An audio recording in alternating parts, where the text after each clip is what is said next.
اعوذ باللہ من الشیطان الرجیم، بسم اللہ الرحمن الرحیم۔ شروع اللہ کے نام سے جو بڑا مہربان اور نہایت رحم والا ہے۔ محترم ناظرین، السلام علیکم۔ پیارے دوستو، آج ہم خانہ کعبہ کی بزرگی اور برتری کے حوالے سے آپ کو کچھ واقعات بتائیں گے، اور اسی ویڈیو میں حضرت آدم سے لے کر قیامت تک کے وہ کون سے لوگ ہیں جو خانہ کعبہ کی زیارت کر سکیں گے، حج کی سعادت حاصل کریں گے، اور وہ کون سے لوگ ہیں جو حج نہیں کر سکتے، ان کے بارے میں بھی آپ کو بتائیں گے۔ قصص الانبیاء میں لکھا ہے کہ بنی کنانہ کا ایک آدمی اپنے ہمزاد پر ظلم کرتا تھا، کسی بات پر بھی نرمی نہ کرتا تھا۔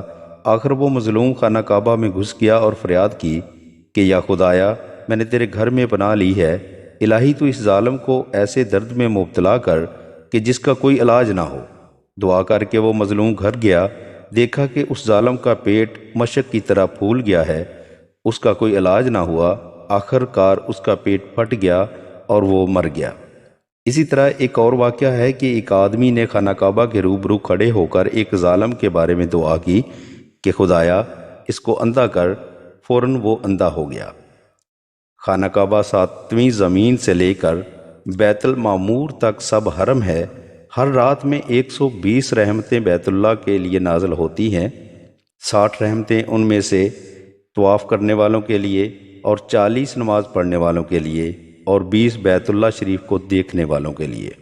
رسول اللہ صلی اللہ علیہ وآلہ وسلم نے فرمایا کہ قیامت کے دن کعبہ مکرمہ کو عرش کی طرح بڑی زیب و زینت سے فرشتے حشرگاہ کو لے جائیں گے۔ جب میری قبر سے گزر ہوگا تو کعبہ فصیح زبان میں کہے گا السلام علیکہ یا محمد، جواب میں کہوں گا وعلیکم السلام یا بیت اللہ۔ میری امت کے ساتھ کیا ہوگا؟ کعبہ مکرمہ جواب میں کہے گا یا محمد، تیری امت میں سے جو کوئی میری زیارت کو آیا ہے میں اس کی کفایت کروں گا اور اس کا شفیع بنوں گا۔ تسلی رکھ، اور جو تیری امت سے میری زیارت کو نہیں پہنچا پس تو اس کی کفایت کر اور شفیع بن۔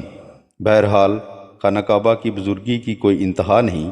جب حضرت ابراہیم علیہ السلام نے خانہ کعبہ کو بنایا، پھر عرض کی پروردگار عالم، ہم کو اس کی عبادت کا طریقہ سکھا، جیسا کہ فرمان ہے وَآرِنَا مَنَاسِکَنَا، اور دکھا ہم کو احکام عبادت کے۔ تو پروردگار عالم نے حضرت جبرائیل علیہ السلام کو بھیج کر طریقہ بتایا، یعنی جبرائیل علیہ السلام نے احرام سے لے کر سارا حج کرایا، حتیٰ کہ سر منڈوانے تک۔ جمرات کے مارنے پر شیطان ہر جمرے کے پاس آتا رہا تو جبرائیل علیہ السلام نے 7 کنکریاں حضرت ابراہیم سے پھینکواتے تھے۔ حج سے جب حضرت ابراہیم علیہ السلام فارغ ہوئے تو پروردگار عالم نے حکم دیا کہ حج کے لیے تمام روئے زمین کے لوگوں کو آواز دو۔ حضرت ابراہیم علیہ السلام نے عرض کی کہ لوگ تمام روئے زمین میں منتشر ہیں، میری آواز کیسے پہنچے گی؟ پروردگار عالم نے فرمایا کہ آواز دینا تیرا کام ہے اور پہنچانا میرا کام ہے۔ پھر ابراہیم علیہ السلام مقام ابراہیم والے پتھر پر کھڑے ہوئے، وہ اتنا بلند ہوا کہ ابو قیس اور دیگر پہاڑوں سے اونچا ہو گیا۔ پھر ابراہیم علیہ السلام نے یہ آواز دی کہ اے آدمیوں، تمہارے خدا نے تمہارے لیے ایک گھر بنایا ہے اور تم کو حکم دیا ہے کہ تم حج کو آؤ، خواہ سواریوں پر آؤ یا پیدل۔ پروردگار عالم نے اس آواز کو تمام جہان کے آدمیوں کو پہنچایا، ماؤں کے شکم اور باپوں کی پشت میں۔ سب ارواح کو وہ آواز پہنچی، جس نے ایک بار لبیک کہا وہ ایک حج کرے گا، اور جس نے 2 بار لبیک کہا وہ 2 بار، جس نے زیادہ بار کہا، غرض جتنی بار کسی نے لبیک کہا اتنی ہی بار حج کرے گا، اور جس نے لبیک بالکل نہیں کہا اس کو حج نصیب نہ ہوگا۔ پھر ابراہیم علیہ السلام نے اپنے رب کے دربار میں یہ عرض کیا، جیسا کہ ارشاد ہے وَتُبْ عَلَيْنَا، اس کا ترجمہ یہ ہے اور رجوع کر ہم پر، یعنی اگر حج میں قصور ہو جائے اس کا بدلہ بھی بتا، اس کا تدراک کیا ہوگا۔ اِنَّكَ أَنْتَ التَّوَّابُ الرَّحِيمُ، بے شک تو ہی بار بار توبہ قبول کرنے والا مہربان ہے۔